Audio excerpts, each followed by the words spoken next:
Encore un peu de patience, vous allez bientôt pouvoir déguster le premier vin de votre box. Mais juste avant, nous retrouvons Mathieu Bonnet, notre œnologue, qui va vous expliquer les grandes étapes d'une dégustation. Pour déguster un vin, on commence tout d'abord par regarder sa couleur, qui va nous indiquer un peu la situation géographique, l'extraction, la puissance d'un vin. Ensuite, on a le premier nez. On va sentir entre guillemets les arômes qui vont être le plus exubérants et qui vont sortir le plus facilement du vin. Et ensuite, on va faire ce qu'on appelle une aération. Donc on va tourner légèrement le verre pour oxygéner un petit peu le vin. Et on ressent une seconde fois pour vraiment avoir tout le potentiel aromatique et tout le bouquet aromatique d'un vin qui va s'extraire. Une fois qu'on a fait tout ça, on fait ce qu'on appelle une rétrofaction. Donc la rétrofaction, c'est le principe d'oxygéner le vin à travers la bouche. On va analyser les différentes parties de la bouche qui sont atteintes. Ça va changer en fonction des différents types de vins.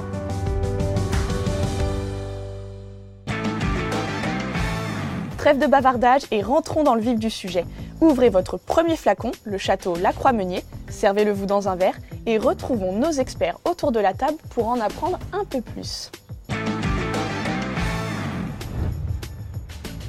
On va regarder déjà sa couleur. À la maison aussi, prenez votre verre. Alors déjà, il y a un petit dépôt. Léger dépôt. C'est dû à quoi ça? Alors là, en fait, je pense que c'est plus une précipitation tartrique, ce qu'on appelle, parce que le vin est composé d'acide tartrique qui se précipite avec le froid, qui altère en rien la dégustation du vin. On n'est pas du tout sur un... Mais moi, je vous laisse me dire ce que vous en pensez. C'est du Saint-Émilion. Les yeux fermés. C'est vrai?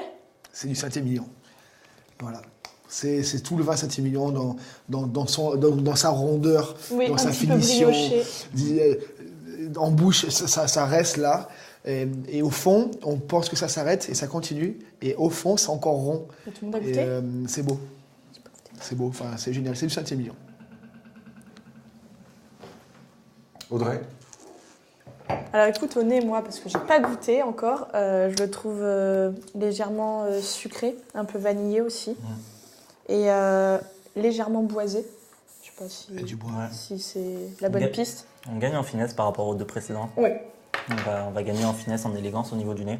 C'est un nez un peu plus subtil. Et au goût, ouais. Alors, je sais pas du tout s'il est élevé en fût de chêne, mais au goût, j'ai un côté très boisé. Très boisé, ouais, tout à fait. Barrique, tout à fait. Je sais pas du tout. Après, on a énormément de fraîcheur, énormément entre guillemets, une légère pointe d'acidité qui est un peu propre au vin de Saint-Émilion, qui leur procure vraiment ce potentiel de garde qui est assez intéressant sur Saint-Émilion, justement. Parce qu'on dit souvent que les vins de Bordeaux peuvent se garder très longtemps. C'est le cas fait. pour tous les Bordeaux? Alors, pas tous les Bordeaux. Après, les cépages qui constituent l'appellation Bordeaux, en fait, de base, ont un potentiel de garde assez intéressant. Mais après, tous les Bordeaux ne peuvent pas se garder non plus 20-30 ans comme on peut le voir. Quand tu lis l'étiquette, à déguster dans leur jeunesse. Alors, je dirais... Qu'est-ce que ça veut... Alors là, je pense qu'ils disent plus ça pour profiter du fruit, pour profiter pleinement de l'explosion de fruits. Après, vu l'acidité qui est conférée au vin, ça va lui rajouter un petit potentiel de garde et avec le temps, cette acidité va se gommer.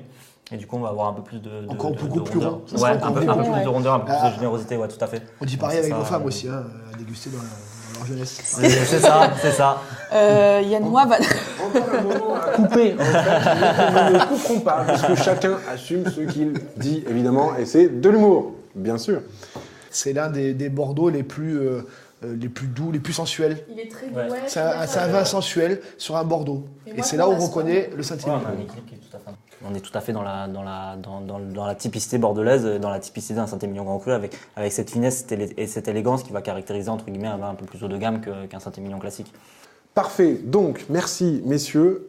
Juste une petite question, David. Quand même, tu as une petite idée si on devait faire un plat? J'ai fait un petit plat là, vite fait. Okay. On va faire des légumes de saison, juste beurrés pendant une petite heure à la cocotte fermée, des petits navets, boules, etc., tout ce qu'il y a de saison. Et on va faire une tagliata de bœuf. Une tagliata de bœuf, ça va être un bœuf un petit peu fermenté, maturé que vous trouvez chez votre boucher, excusez-moi.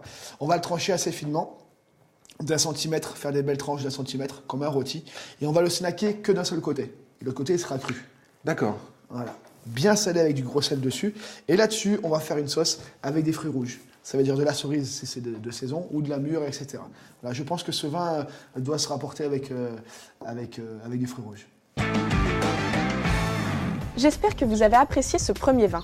Vinilive est allé sur le terrain à la rencontre de Sandrine, la personne qui a vinifié ce vin et qui maintenant va vous raconter son histoire.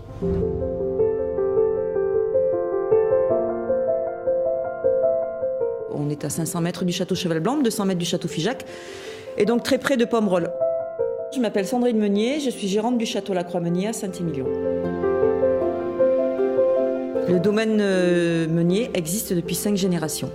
Ici, nous avons 3,30 hectares de vignes, principalement plantées en merlot, 80-90% de merlot, et ensuite 10-20% de cabernet franc. On est en vendange manuelle. Après, on est en vinification traditionnelle, cuve béton. C'est des vinifications qui durent 15 jours, 3 semaines. Donc on est sur des vins qui sont assez fruités, puisqu'on a 80-90% de merlot, ce qui apporte beaucoup de fruits. Je produis à peu près entre 18 000 et 20 000 bouteilles. Une belle réussite à la maison pour le 2014, en fait, sur le domaine. Il a été donc médaille d'or au concours mondial des Féminalises. Donc là, il a eu un coup de cœur au Féminalises, avec une note de 18 sur 20. C'est un vin qu'on peut commencer à déguster, qui aujourd'hui est très rond, assez féminin, facile à boire en fait. C'est une vinification faite par une femme, donc souvent les gens le ressentent, bien souvent, c'est vrai. Donc un bel équilibre entre le fruit et le bois. Un vin à boire maintenant ou à garder au moins 10 ans dans la cave, sans souci. Saint-Émilion, c'est magique, oui. Suivant la luminosité, on est émerveillés tous les jours, après on se lasse pas.